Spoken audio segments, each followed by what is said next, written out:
Bapak Ibu yang dikasihi Tuhan, kita jumpa kembali di dalam seri Refresh Your Mind and Soul. Dan hari ini kita akan bersama-sama merenungkan firman Tuhan dari Keluaran pasal 16 ayat 2-4. Demikian firman Tuhan. Di padang gurun itu bersungut-sungutlah segenap jemaah Israel kepada Musa dan Harun, dan berkata kepada mereka, kalau kami mati tadinya di tanah Mesir oleh tangan Tuhan ketika kami duduk menghadapi kuali berisi daging dan makan roti sampai kenyang, sebab kamu membawa kami keluar ke padang gurun ini untuk membunuh seluruh jemaah ini dengan kelaparan.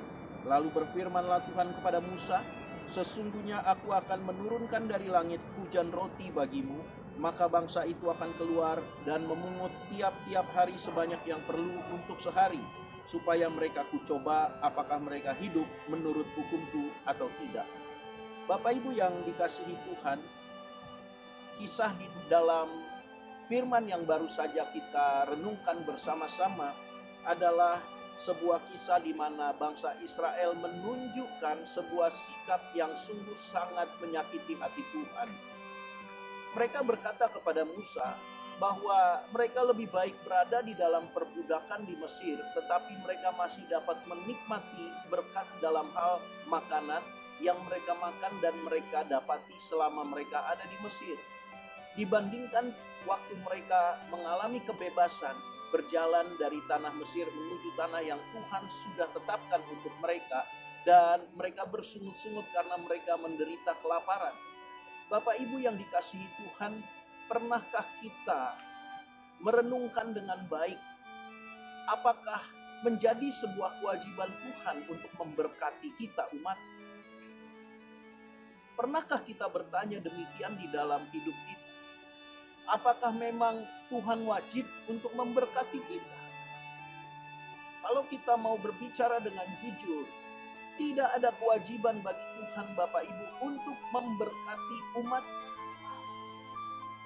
Sekali lagi, tidak ada kewajiban bagi Tuhan untuk memberkati umat. Dan Tuhan sudah melakukan banyak sekali hal yang baik di dalam kehidupan Bapak Ibu dan saya dan umat Tuhan di seluruh dunia. Berbicara tentang hal berkat. Dan yang terbesar yang dilakukan oleh Tuhan adalah bagaimana Dia dapat mengangkat hidup kita dari lumpur dosa, dan kita diberikan satu jaminan kehidupan yang kekal bersama dengan Tuhan. Dan ini lebih daripada berbicara tentang berkat secara jasmani yang bisa kita nikmati di dunia ini. Bapak Ibu, mari kita jangan bersikap seperti bangsa Israel yang senantiasa hanya menuntut, dan menuntut, tetapi tidak pernah berupaya atau tidak pernah berusaha untuk memberikan yang terbaik kepada Tuhan sebagai respon kasih kita kepada Tuhan.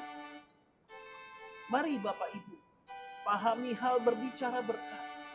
Berkat bukanlah sebuah kewajiban Tuhan untuk dilakukan dalam hidup kita, tetapi kalau Dia memberkati, maka kita harus mengerti beberapa hal yang harus kita pahami berbicara berkat. Kalau Tuhan memberkati kita, artinya Dia mau bahwa kita pun dapat menjadi berkat bagi orang-orang yang ada di sekitar kita atau di lingkungan kita untuk menunjukkan kasih Tuhan kepada mereka. Yang kedua, berbicara tentang berkat Tuhan, Bapak Ibu harus memahami bahwa berkat tidak harus selalu untuk membuat kita senang, dan berkat tidak selalu diberikan Tuhan untuk memberikan kepada kita kenyamanan hidup. Tetapi pahami dengan baik bahwa berkat juga seringkali dipakai Tuhan untuk menguji kita. Sebagaimana firman-Nya mengatakan kepada kita Bapak Ibu yang terkasih di dalam Tuhan, dikatakan demikian di dalam ayat yang keempat, supaya mereka kucoba apakah mereka hidup menurut hukumku atau tidak. Jadi berbicara tentang berkat, juga kita harus pahami bahwa berkat seringkali dipakai Tuhan untuk menguji Bapak Ibu dan saya.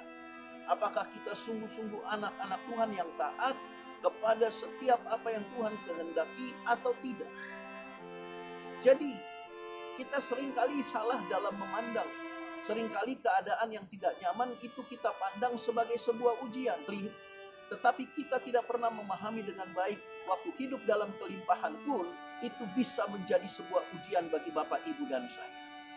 Jadi Di dalam segenap kehidupan kita berbicara tentang kekurangan dan kelimpahan, jangan pernah kita lagi salah dalam menyikapinya.